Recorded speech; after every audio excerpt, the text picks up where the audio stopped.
Sa Ilocos Sur, ipinamalas ng Wildcat Troopers ang kanilang galing, talento at sportsmanship sa isinagawang Wildcat Sports Fest 2026 na nagbigay diin sa kahalagahan ng disiplina at pagkakaisa.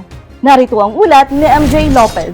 Sa hangaring mas lalo pang pagtibayin ng samahan, diwa ng pagkakapatiran at pisikal na kahandaan ng mga tauhan, formal nang binuksan ng 24th Infantry Wildcat Battalion ng kanilang pre-anniversary sports fest bilang makabuluhang paghahanda sa darating na anibersaryo ng unit sa Barangay Bugbuga, Santa Cruz, Ilocos Sur.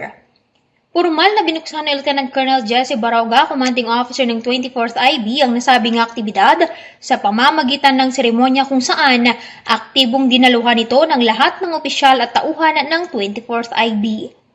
Layunin ng nasabing aktibidad na mas lalo pang pagtibayin ng pagkakaisa, disiplina at kahandaan sa pisikal na aspeto kung saan dito rin maipapamalas ang likas na galing at talento ng bawat Wildcat Troopers sa kanilang karaniwang tungkulin, magsilbing panandali ang pahinga mula sa mabibigat na gawain bago ang formal na pagdiriwang ng anibersaryo ng nasabing unit sa Agosto 16 taong kasalukuyan.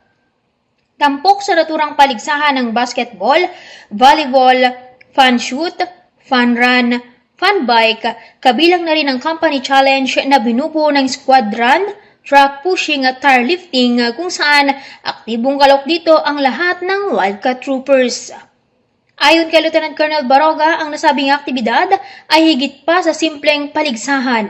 Ito ay pagpapatibay rin anya ng matibay na ugnayan at pagkakaisa na siyang mahalagang pundasyon sa matagumpay na pagtupad ng kanilang tungkulin sa bayan.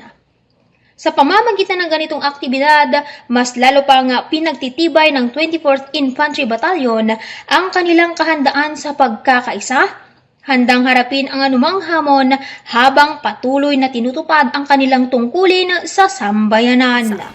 Mula dito sa Ilocos Sur, ako, si MJ Lopez, ang inyong pamilyang kaugnay para sa matatag na hukbong katihan ng Pilipinas.